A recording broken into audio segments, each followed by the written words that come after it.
بسم اللہ الرحمن الرحیم قلت حیلتی انت وسیلتی ادرکنی یا رسول اللہ صلی اللہ علیہ وآلہ وسلم۔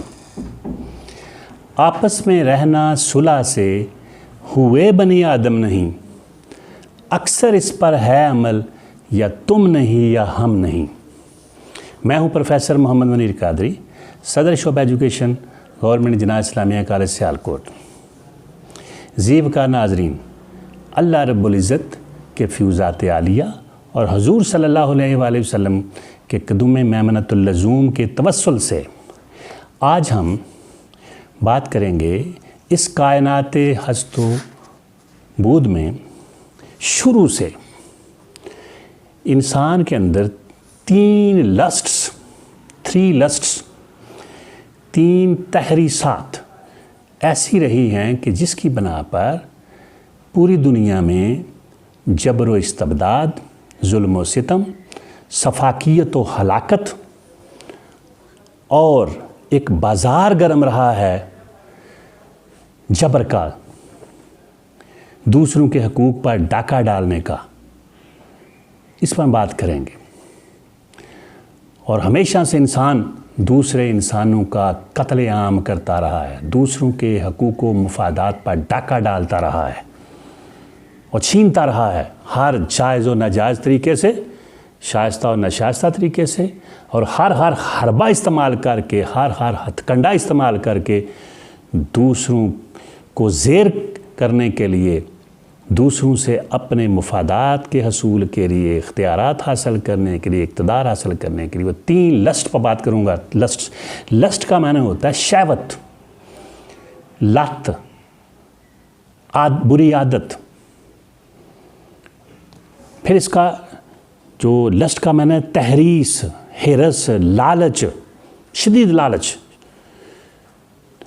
تو تحریسات جو شدید ترین لالچ انسان میں شہوات رہی ہیں، علتیں رہی ہیں، ان پر بات کرنا ہو۔ پہلی جو رہی ہے ہمیشہ سے انسان کے اندر، وہ ہے لسٹ فار سیکس، ہوس جنس۔ لسٹ کا ایک معنی ہوس۔ اسی لیے حابیل اور قابیل کا واقعہ دیکھیں، پھر بڑے بڑے بادشاہوں، شہنشاہوں، حکمرانوں نے جو حرم پا رکھے تھے، اور عورتوں کا جو استحصال ہزاروں سالوں سے جاری ہے، اسی لسٹ کی وجہ سے ہے کہ انسان کے اندر یہ ایک لسٹ ہے۔ وہ کیا ہے؟ ہوس جنس، یہ شہوت۔ جس کا نظارہ آپ دیکھتے ہیں گلی گلی محلے، روزانہ اخبارات، ریڈیو، ٹیلی ویژن پر دیکھیں، کیبل پر، انسان کی عقل دنگ رہ جاتی ہے کہ انسان کس حد تک گر سکتا ہے۔ وہ اتنا حیوانیت اور درندگی کہ کس درجے پر جا پہنچتا ہے، اور وحشت و بربریت کی کیسی کیسی داستانیں رقم کر رہا ہے آج کے دن تک۔ بچیوں کے ساتھ چھوٹے دیکھتے ہیں۔ یہ پیچھے کیا ہے؟ لسٹ فار سیکس ہے انسان کے اندر۔ تو یہ ایک انسان کے اندر لسٹ ہے۔ دوسری جو لسٹ ہے وہ ہے لسٹ فار ویلتھ۔ انسان کیا کرنا چاہتا ہے؟ دولت کی شدید خواہش ہے۔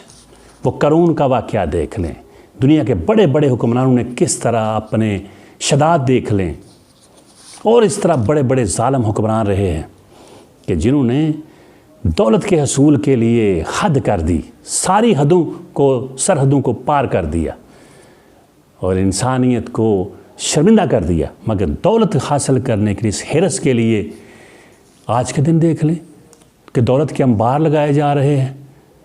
موجودہ دور کے سارے حکمرانوں کا اندازہ کر لیں۔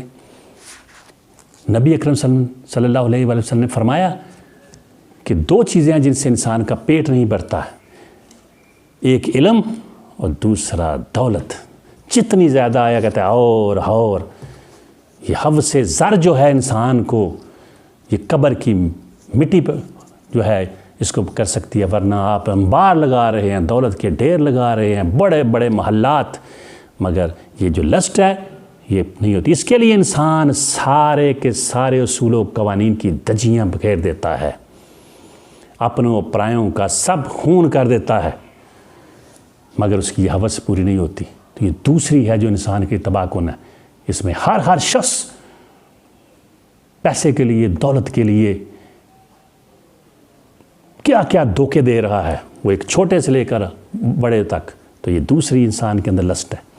تیسری ہے لسٹ فار پاور، طاقت کی شدید خواہش. انسان طاقت حاصل کرنے کے لیے آپ مطالعہ کریں تو ایسے ایسے دردناک، المناک، افسوسناک واقعات ہو چکے ہیں کہ انسانیت شرمندہ ہو جاتی ہے. تو اس طاقت حاصل کرنے کے اقتدار، اورنگزیب کے بارے میں کہا جاتا ہے اس نے ساری زندگی کوئی نماز نہیں چھوڑی، لیکن بھائی بھی کو نہیں چھوڑا، اپنے باپ کو بھی 10 سال اندر رکھا. اس اقتدار کے لیے بھائی نے بھائی کی آنکھیں نکالی ہیں، بیٹوں نے باپ کو قتل کیا، باپ نے بیٹوں کو قتل کیا ہے، اور ایک ایک بادشاہ نے ایسا بھی کیا کہ سارے خاندان کو تہتے کر دیا، مروا دیا تاکہ میرا اقتدار رہے. اشوکا دی گریٹ، اشوک اعظم کو وہ اس کے باپ نے 16 شادیاں کی تھی، 100 بھائی تھے، وہ 99 بھائیوں کو 99 بھائیوں کو قتل کر کے بادشاہ بنا تھا. اس نوشہرواں عادل، جب وہ بعد میں اس کے قصے آتے ہیں، لیکن اس سے پہلے اس نے 1.5 لاکھ افراد اور پورے کا پورا اپنا کنبہ جو ہے وہ ذبح کروا دیا تھا. تو اس اقتدار کے لیے یزید دیکھ لیں، اور بڑے بڑے حکمران، پوری انسانی تاریخ پڑھی ہے مسلمانوں کی، ہندوستان کی دیکھ لیں، مہابھارت پڑھ لیں، عقل دنگ رہتی ہے. ایک ایک شخص نے 50 60 70 لاکھ لوگوں کو قتل کیا اپنے اقتدار کے لیے، طاقت کے لیے. تو اپنے اقتدار، طاقت، اختیار کے لیے بھی انسان ہمیشہ سب کچھ کرتا رہا ہے. سارے کے سارے اوچھے ہتھ کنڈے، ناجائز طریقے، جو کچھ بھی ہو سکتا تھا انسان نے کیا، مگر وہ کیا ہے، مجھے طاقت مل جائے، اقتدار مل جائے اس دنیا میں، چند روزہ دنیا کے لیے. مگر وہ لسٹ ہے. میں جو عرض کرنا چاہتا ہوں، اسلام نے کیا کیا ہے؟ اسلام نے آ کر اس میں توازن پیدا کر دیا ہے. کیا کر دیا ہے؟ توازن.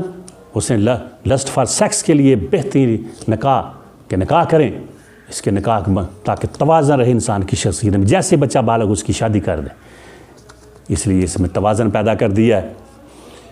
اس نے کہا جائز حلال طریقے سے دولت آپ کما سکتے ہیں، آپ شائستہ طریقے سے، جائز طریقے سے جد و جہد کر کے، محنت کر کے اقتدار، طاقت حاصل کر سکتے ہیں، وہ کر سکتے ہیں.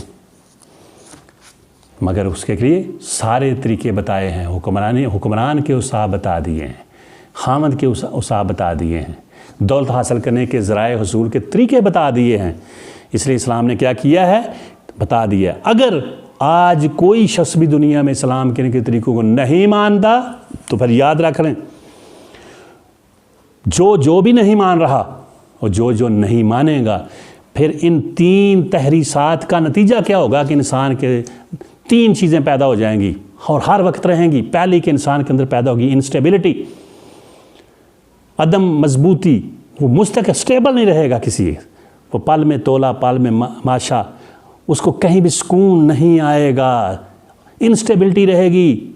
جو شخص بھی اسلام کے اصولوں کو، قوانین کو نہیں مانے گا تو پھر ان 3 تحریسات کی وجہ سے پہلا کام اس کے اندر ٹوٹلی انسٹیبل رہے گا، اسٹیبلٹی نہیں آئے گا، استحکام نہیں ہوگا اس کے اندر، نہ اس کی زندگی کے اندر، نہ اس کی خواہشات کے اندر، نہ دل و روح کے اندر کہیں بھی استحکام نہیں آ سکتے. انسٹیبلٹی رہے گا، عدم استحکام ہوگا. دوسری جو اس کے اندر ہوگی کہ ہر وقت انسیکیورٹی ہوگی، وہ اپنے آپ کو محفوظ نہیں سمجھے گا. اس لیے سے بڑے بڑے لوگ اقتدار پرست، بڑے بڑے اپنی حفاظت کے لیے ہزاروں کی تعداد میں رکھتے ہیں لوگ، سیکیورٹی گارڈز، گن مین لگے ان کی حفاظت کے لیے، ہر وقت جان کا ان کو خطرہ ہوتا ہے.